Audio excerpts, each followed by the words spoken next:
بسم اللہ الرحمن الرحیم۔ السلام علیکم ورحمۃ اللہ وبرکاتہ۔ پی کے علم کے سفر چینل میں آپ سب کو خوش آمدید۔ آج کے اس ویڈیو میں ہم جانیں گے اسلامی دنیا کا دوسرا بڑا سائنسدان محمد بن موسیٰ خوارزمی کا تعارف، ان کی حالات زندگی اور انہوں نے سائنس میں کون کون سے کارنامے سر انجام دیے۔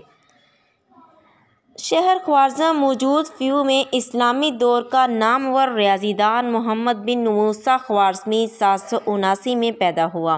اس کے خاندانی حالات کا تو کچھ معلوم نہیں ہو سکا، صرف یہی پتہ چل سکا کہ اس کے باپ کا نام موسیٰ تھا اور وہ شہر خوارزم کا رہنے والا تھا۔ دوسرے یہ ایرانی النسل تھا اور اس کا خاندانی قدیم زمانے میں ایران سے خوارزم منتقل ہو گیا تھا۔ محمد بن موسیٰ 779 کے قریب پیدا ہوا اور اس نے ابتدائی تعلیم اپنے وطن خوارزم ہی میں حاصل کی، لیکن اس کے اساتذہ کا کوئی سراغ نہیں مل سکا۔ محمد بن موسیٰ خوارزمی ریاضی کے علاوہ حیات میں بھی دسترس رکھتا تھا۔ اس نے حیات کے ایک مسئلے پر ایک تحقیقی مقالہ لکھا جس میں اس نے یونانی اور ہندی مشاہدات کو یکجا کر کے اس میں قابل قدر نتائج اخذ کیے۔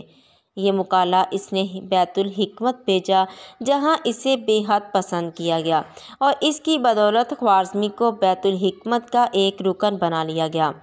خوارزمی کا اصل میدان ریاضی تھا۔ ریاضی میں اس کی 2 کتابیں حساب اور جبر مقابلہ یعنی الجبرا تاریخی حیثیت رکھتی ہیں۔ عصر وسطیٰ میں اہل یورپ نے ریاضی میں جتنا کچھ ان 2 کتابوں سے سیکھا ہے کسی اور کتاب سے نہیں سیکھا۔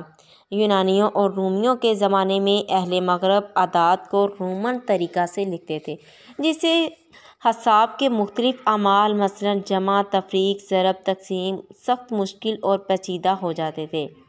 موسیٰ خوارزمی کا حساب وہ کتاب تھی جس میں اس نے گنتی کا عربی طریقہ نکالا۔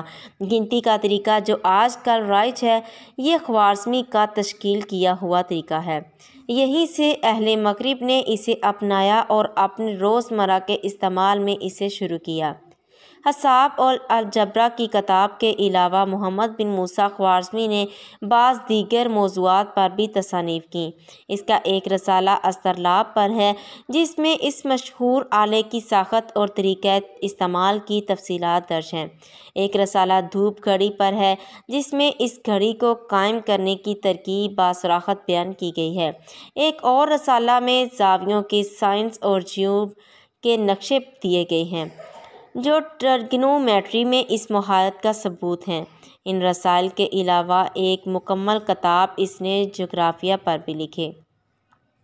خوارزمی کا الجبرا آج سے 1200 سال پہلے لکھا گیا جب دنیا میں انسانی علم موجود زمانے کی نسبت نہایت ہی محدود تھا، لیکن پھر بھی اس کے الجبرے میں جو سوالات حل کیے گئے ہیں ان میں بیشتر سوالات کو ہمارے زمانے کے 10ویں جماعت کے طالب علم بھی حل نہیں کر سکتے۔ خوارزمی کا طریقہ کار یہ ہے کہ سب سے پہلے وہ مساوات کی عام تشریح یوں کرتا ہے۔ الجبرے میں جو مساوات اور ان پر مبنی سوالات آتے ہیں ان میں عموماً 3 چیزیں ہوتی ہیں: نامعلوم شے جس کی قیمت نکالنا مقصود ہوتا ہے، اس نامعلوم شے کا مربع، اور کوئی عدد یا اعداد جس کی مدد سے اس نامعلوم شے کی قیمت نکالی جاتی ہے۔ مساوات کی اقسام۔ مساوات کی عام تشریح کرنے کے بعد خوارزمی نے ان مساوات کو، جن میں پہلے اور دوسرے درجے کی مساوات شامل ہیں، اپنے مخصوص طریقے سے 6 قسموں میں تقسیم کیا ہے اور ان کے حل کرنے کے طریقوں کی وضاحت مسائلوں کو حل کر کے کی ہے۔ خوارزمی کے الجبرے کی ایک خصوصیت یہ بھی ہے کہ اس میں الجبرے کے متعدد سوالات کو جیومیٹری کی اشکال سے بھی حل کیا گیا ہے۔ یہ خوارزمی کی خاص اختراع ہے جس کی پیروی مغرب کے ریاضی دانوں نے کی ہے۔ خوارزمی کا الجبرا اگرچہ لاطینی میں ترجمہ ہو کر عصر وسطیٰ میں یورپ میں پھیل چکا تھا، لیکن اس کا انگریزی ترجمہ ایک انگریز مترجم روزن نے لندن سے پہلی بار 1821 میں شائع کیا۔ میں امید کرتی ہوں آج کی ویڈیو آپ کو پسند آئی ہوگی۔ پلیز میرے چینل پی کے علم کے سفر کو سبسکرائب کر دیں اور بیل کے نوٹیفیکیشن کو آن کر دیں تاکہ آپ کو ہر آنے والی معلوماتی ویڈیو مل سکے۔ اللہ حافظ و ناصر۔